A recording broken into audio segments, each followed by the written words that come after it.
கட்சி சீமான் கட்சி முடிவு என்னானது வந்தது, பிறகு போகியது, மாறி மாறி வந்தது.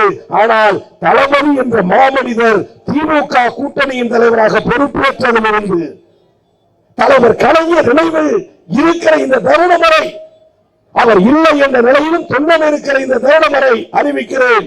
கலைஞர் மறைவுக்கு பிறகும் ஒட்டுமொத்த திமுக கூட்டணியை கட்டி காத்த வல்லமை உள்ள ஒரே தலைவர் தளபதி என்ற தங்க தலைவர். அன்றைக்கு கரம் பிடித்தோம் கொள்கைக்காக, இன்றைக்கும் கரம் பிடிக்கிறோம். இன்னும் பல கட்சிகள் நம்மை நோக்கி வர இருக்கிறது. அது மாத்திரமல்ல, கலைஞர் காலத்தில் வெற்றி தோல்வி கூட்டணி கட்சிகளால். ஆனால் நான் அறிந்தவரை தெரிந்தவரை கலைஞர் மறைவுக்கு பிறகு நின்ற தேர்தல் அனைத்திலும் வென்று காட்டிய கூட்டணியின் ஒரே தலைவர் நம்முடைய தலைவர் அந்த தளபதி என்றால் 2026 யாருக்கு இந்த தமிழ்நாடு? அதிலும் ஈரோடு கிழக்கு எண்ணி பாருங்கள், எதிர்கட்சிகள் இருக்கவில்லை. இன்னும் ஒன்றாக வருடம் இருக்கிறது. பின்னங்கால் பிணறியில் விட ஓடினார் எடப்பாடி. போட்டியிடுவதற்கு நாடு இல்லை. பாஜக விலகிக் கொண்டது. பாட்டாளி கட்சி ஈரோட்டில் கட்சியே இல்லை. இந்த நிலையில் திராவிட முன்னேற்ற கழக வேட்பாளர் நின்றார். அந்த வேட்பாளர் எதிர்த்து 43 வேட்பாளர்கள். முக்கிய கட்சி சீமான் கட்சி முடிவு என்னானது? யானை வரும் பின்னே மணி ஓசை வரும் முன்னே என்பதுதான் ஈரோடு கிழக்கு தேர்தலுடைய தீர்ப்பு. திமுக வேட்பாளரை எதிர்த்து நின்ற அனைத்து வேட்பாளர்களும் இடைத்தேர்தல் என்ற செய்தி 2026 திமுகவின் வெற்றியை உறுதி செய்கிற தேர்தல். யாரும் மறந்துவிட முடியாது. எனவே ஒப்பாரும் மிக்காரும் இல்லாத தலைவர் நம்முடைய தலைவர். நலத்திட்ட உதவிகள் பெற காத்திருக்கிறீர்கள். கலைஞரை போல ஒரு அறிவாளியை பார்க்க முடியாது, அவரை போல ஒரு சிந்தனையாளரை பார்க்க முடியாது, அவரை போல ஒரு மதிநுட்பம் உள்ளவரை காண முடியாது. இறுதி செய்தியாக சொல்லி முடிக்க விரும்புகிறேன். 1989 நாம் ஆட்சிக்கு வந்தோம். 91 ஆட்சியை இழந்தோம். ஈழத் தமிழர்களுக்கு ஆதரவாக இருந்த காலம் என்று சொல்லி அன்றைக்கு கவர்னராக இருந்தவர் பஞ்சாபின் சிங்கம் பர்னாலா. டெல்லி அழைத்தது, பர்னாலா டெல்லி போனார். அன்றைக்கு ஜனாதிபதி பட்டுக்கோட்டையில் பிறந்தட்ட வெங்கட்ராமன் பர்னாலாவை உட்கார வைத்து சொன்னார். 91 சொன்னார், திமுக ஆட்சி சட்டம் ஒழுங்கு கெட்டுவிட்டது தமிழகத்தில், திமுக ஆட்சியை கலைக்க கையெழுத்து போட்டுத்தா என்று வெங்கட்ராமன் கேட்டார். அன்றைக்கு இருந்த அரசியல் நிர்பந்தம். பர்னாலா சொன்னார், தமிழகத்தில் சட்டம் ஒழுங்கு அமைதியாக இருக்கிறது. கலைஞர் தமிழகத்தை ஆளுகிறார். நான் பஞ்சாபில் பிறந்தவன். வெடிக்குண்டுகள் அதிகம் வீசுகிற மாநிலம் பஞ்சாப். ஜன்னல் கதவுகளை திறந்து வைத்துவிட்டு பேர குழந்தைகளோடு நிம்மதியாக தூங்குகிறேன். சட்டம் ஒழுங்கு சரியாக இருக்கிறது. ஆட்சியை கலைக்க மாட்டேன் மறுப்பு சொன்னார் பர்னாலா. விமானம் ஏறினார், சென்னை வந்தார், மீனம்பாக்கத்தில் இறங்கினார். பத்திரிகையாளர்கள் ஓடி வந்தார்கள். ஓடி வந்து பர்னாலாவிடம் சொன்னார்கள், ஜனாதிபதியிடம் நீங்கள் கையெழுத்து போட்டு தர மறுத்த காரணத்தால் தமிழ்நாட்டிலிருந்து உங்களை மகாராஷ்டிரா மாநிலத்துக்கு மாற்றி இருக்கிறார் கவர்னராக. Transfer to other state.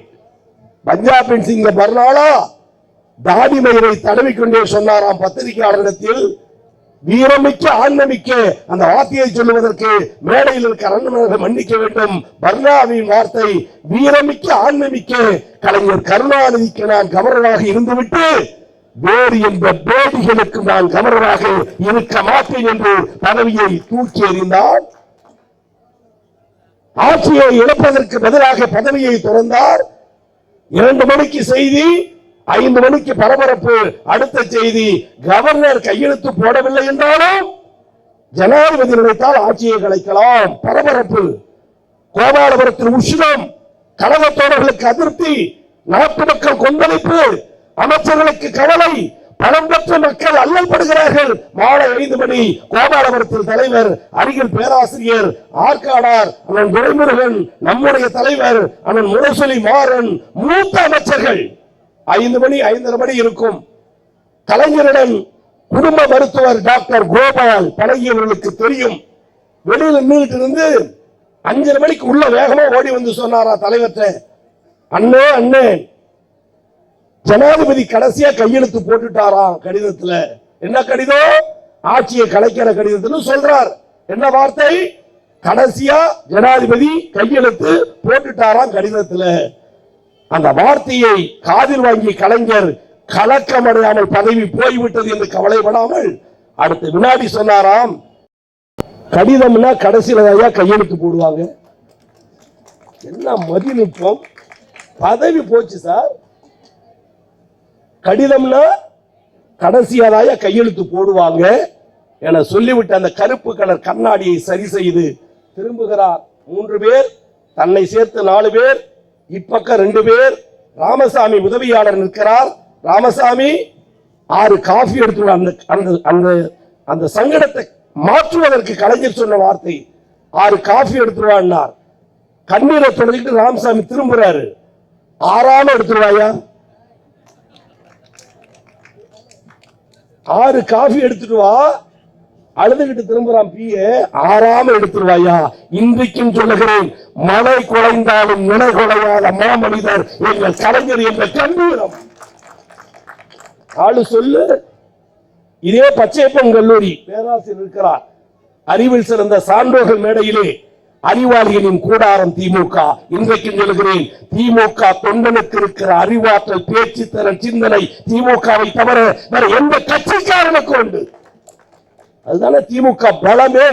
எங்கள் தலைவர் கலைஞர் என்று சொல்வதில் இருக்கிற பெருமை, எங்கள் தலைவர் தளபதி என்று சொல்வதில் இருக்கிற கம்பீரம், எதிர்காலத்தில் 50 ஆண்டு காலம் எங்களை காக்க இருக்கிற இளந்தலைவர் அண்ணன் உதயநிதி ஸ்டாலின் என்று சொல்வதில் இருக்கிற வேகம் வேற எந்த கட்சிக்காரனுக்கு இருக்கு? சொல்லி பாரு. ஏத்துக்கிறதுக்கு ஆள் உண்டா? பச்சையப்பன் கல்லூரியில் விழா. ஆட்சி அதிகாரம் போன பிறகு 77 3 அரசியல் கட்சி தலைவர்கள் அழைக்கிறார்கள். அழைக்கப்பட்ட தலைவர்கள் காங்கிரஸ் கட்சியிலே இலக்கிய செல்வர் குமரி ஆனந்தன், வார்த்தை சித்தர் வலம்புரி ஜான், முத்தமிழறிஞர் டாக்டர் கலைஞர் 3 பேரை அழைக்கிறார்கள். பச்சையப்பன் கல்லூரியில் விழா. கல்லூரி முதல்வர் பேசும்போது சொன்னார், 3 அரசியல் இயக்கத்தை சார்ந்தவர்களை அழைத்திருக்கிறேன். காங்கிரஸ் கட்சி குமரி ஆனந்தன், அஇஅதிமுக வலம்புரி ஜான், திமுக கழக தலைவர் டாக்டர் கலைஞர் 3 பேர் பேசுகிறார்கள். ஆயிரக்கணக்கான மக்களிடத்தில் வரவேற்புரையாற்றிய கல்லூரி முதல்வர் சொன்னார், யாரும் அரசியல் பேசக்கூடாது, யாரும் அரசியல் பேசக்கூடாது. இலக்கிய செல்வர் குமரி ஆனந்தன் பேசி முடித்தார்.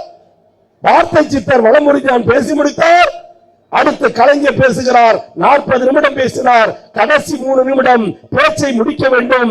செய்திக்கு வந்தார். மாண்புமிகு மரியாதைக்குரிய கல்லூரி முதல்வர் அரசியல் பேசக்கூடாது என்று அன்பு வேண்டுகோள் விடுத்தார். உன் உத்தரவுக்கு கட்டுப்படுகிறேன். ஆனால் கடைசியாக அவர் சொன்னது, எல்லோரும் இருந்து சாப்பிட்டு விட்டு போங்கள் என்று சொன்னார்.